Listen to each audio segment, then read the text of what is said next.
This is a trap that's big in the self-help world, but also in the spiritual world, where you get into this to become better, right?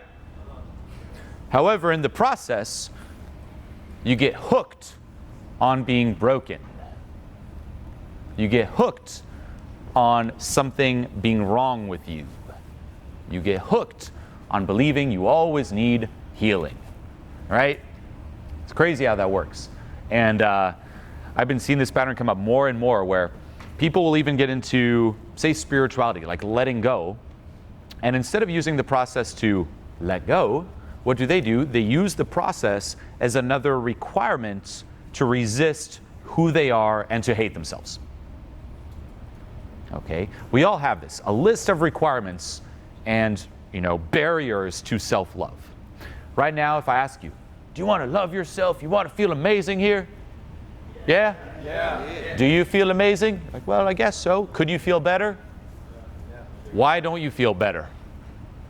Think about it. Right now, at this moment in time, there is no reason for you to not feel fucking amazing. Like top of the top. Like basking in self-love. Like coming on the inside. There's no reason, right? There's no one sitting there next to you punching you, right? There's no reason. You're sitting here in this room. So why is it? All these requirements. For me to feel at peace and awesome, this needs to happen, this needs to happen, this needs to happen, this needs to happen, this needs to happen, and this does not happen, and this does not happen, and this does not happen, and this does not happen. Massive attachment, massive resistance. This goes back to Buddhism. Massive attachment, massive aversion. And the whole process of letting go is releasing this resistance and attachment. However, you can also use and fall into the trap of using this process of letting go as simply adding it as another requirement. Where it's like, okay, not only do I need all of this to happen and all of this to not happen, but I also now need to let go of all of that and always be releasing and da-da-da-da-da-da. More conditions to hate yourself. Remember this, any piece of advice can be used to either help you or hurt you. Any piece can be used to love yourself or hate yourself. Okay? So you cannot use this work, including self-help, as more barriers to hate yourself. And you'll see people go down that rabbit hole. It's like, well, now I need to let go. And then you get into even, say, trauma healing. Now I need to do this thing, and now I need to do this practice. And then I also learned about this practice, and I need to do that, I need to do that. In the self-help world, it's okay, well, now I also need to, hustle more, I need to take my supplements, I need to eat perfect health, and I need to do that, and I need to do that. And it's compulsive, and it's endless. Okay?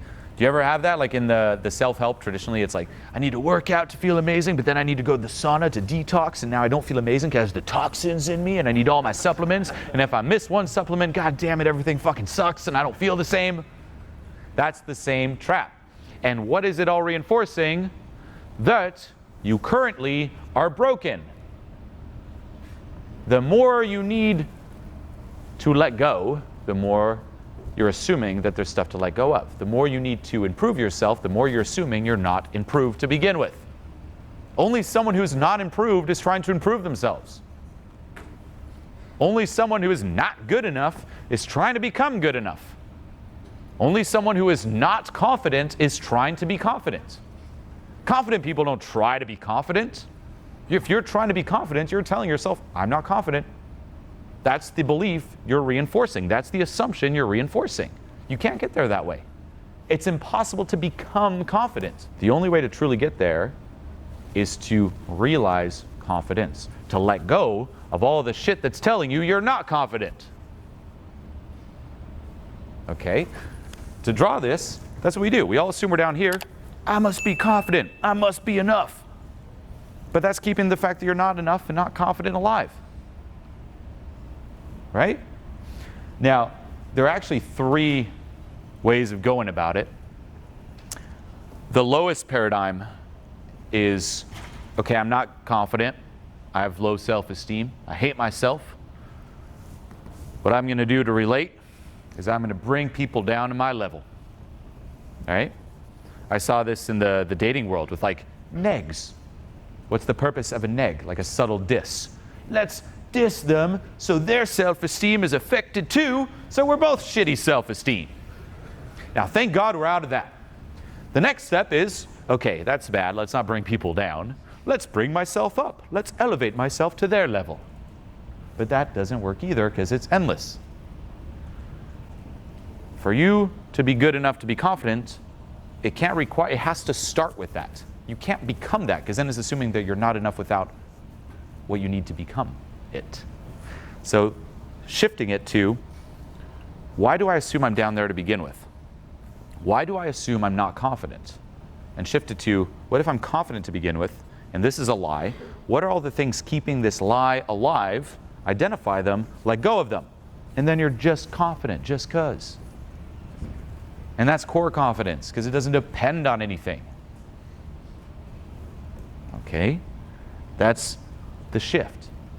Now, some other things that go hand in hand with this trap is this whole destination mentality, being destination focused. When will I have made it? Even with letting go, it's like, well, when will I have let go completely? When will I have healed all trauma? Now, would you like the answer to this? Yes? Here's the answer. You will have let go when you stop asking the question. Now, it'll go deeper than that. Everyone's like, oh, that's the worst answer. But let's look once more at the underlying assumptions. That's the key. Always look at the underlying assumptions. When will I have let go completely? When will I have healed completely? Because even that word healing, I do like using it, but it's still implying that there's something wrong with you that needs healing, right? So when will I have healed completely? The underlying assumption is, I'm not happy where I am now, I'm resisting who I am and where I am now, and I'm trying to heal. I'm trying to get somewhere else, to be somewhere else. Now, the more you let go, the more you heal, guess what? There's less resistance to being you.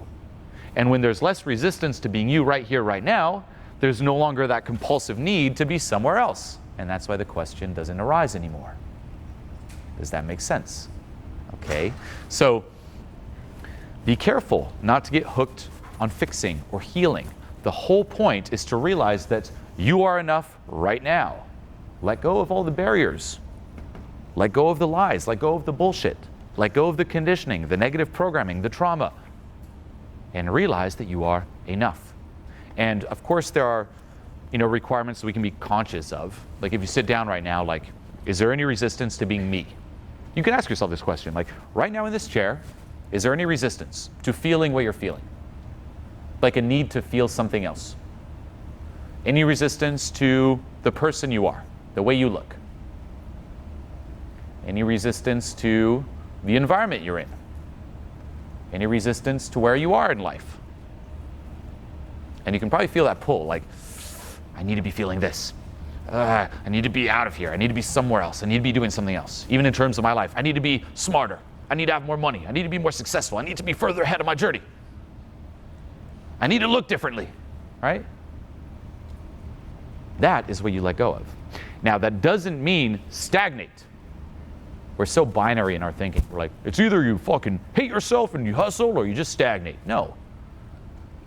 Why? Guess what? Nothing is permanent. You know this, right? Nothing is permanent. You're going to die. Things change. You can try so hard to keep them the same, they're going to change. So what does that mean? If you accept everything that is you, you're going to change too.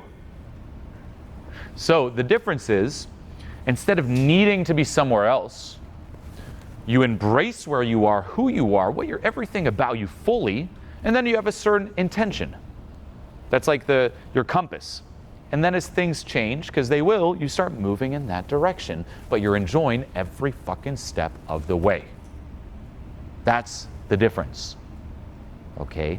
And in reality, by accepting everything that is you, that is how you change. Because if you resist it, whatever you resist persists. Right? So that is the whole point of this, is like, let go, feel amazing, and then from there, kill it in life and have a certain intention and enjoy every fucking step of the way. Okay? And not only that, but because you accept yourself, and there's, let's just say, this feeling of wholeness where everything is aligned, You're no longer spending all this fucking energy resisting you, hating you, resisting parts of yourself, coping with yourself. All that energy is now put towards whatever's coming next, towards what you're doing. We waste so much fucking energy. You'll see people who are just constantly exhausted, even not doing anything. You know, that might even be you. It's like, fuck, I'm sleeping, but I'm not really that active. Why am I so tired? Because we fail to recognize the internal battle that's going on, that war within. That is draining as fuck. The fact that we can't sit still and just relax and feel at home in our bodies, that's insane. Right? We're like we're always tense. Even if you monitor your body language now, like, could you be more relaxed in the way you're sitting? Are your shoulders completely relaxed? Every muscle in your face? And then we don't notice it. We're like, oh yeah, fuck, I guess I was tense. Whoa, that was going on this whole time? That is burning energy. I also want to make it clear that just because you realize you're enough right now and you accept everything that is you right now, doesn't mean that you will be stagnant. Because that's what we assume too. Well, okay, I guess I'll have a certain intention, but then why do anything? Because we're so conditioned on motivation equals suffering. The more I suffer, the more I'm motivated, right? The more I suffer, the more I hustle. The more I'm afraid, the more I hustle. The more I hate myself, the more motivated I am. Whoa. Okay, no. That is horrible. You'll be much more motivated if you're just thriving and feeling awesome. Decondition yourself from this, oh, the more I'm in pain, the more I hustle. That is such bullshit. Okay? Again, you're spending so much energy being in pain, you're not playing it smart. And not only that, but if you audit your life, look at how many hours, how many days, how many weeks, how much of your life is spent working, hustling. Like, actually do an audit. Like, okay, if you're 9 to 5, or whatever it is that you're working, it's like from this time to this time, this day, it's the majority of your fucking life. If you're hustling to get to a better future, that's not living. That's spending the majority of your life in this state of fucking pain. And then, of course, realize another truth. Nothing is permanent, but you know what else? You could die at any time. Stop putting your dreams off. Stop putting self-love in the future, putting the finish line in the future. The whole process is to realize that you've passed the finish line. We live in an uncertain world. Just turn on the news, what do you see? Chaos, terror, suffering. Things are changing so fast that your head is spinning. You know the feeling, being pulled in different directions by your friends, your family, mainstream media, not knowing what to do or who to believe. Did you ever stop and ask yourself, how did your life get this way? I felt so much shame when it comes to being me, and now I don't feel that shame anymore. I had no way of being able to deal with that pain, and for the first time in my life, I finally feel an inner stillness and peace in myself. I didn't even know what was happening. Like, my hands were just shaking, and it was just like me being my authentic self. Most of us live lives of escapism. Anything to cope with this feeling eating us up inside. Distracting ourselves with dumb things on TV, numbing ourselves with junk food, alcohol, cigarettes, and drugs. Is this the way life was meant to be, or is there perhaps another way? It's been the first time in over 10 years since my dad died that I actually felt like I did before. I've decided to take a stance for good, for love, for authenticity. And I've created a movement of people dedicated to raising the vibe. A movement dedicated to doing something about this, and it's called Transformation Mastery Academy.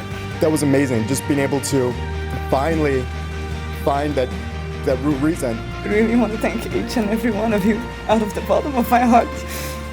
Thank you, guys. Now, I'm not some fake guru promising you overnight results. What I promise you here is a tribe of people to help support you and guide you along this journey. In Transformation Mastery Academy, you'll no longer be alone. You'll no longer feel lost. You will be given the roadmap to true, permanent personal transformation. Enough with this fake life of quiet desperation. Step into your truth and join the movement.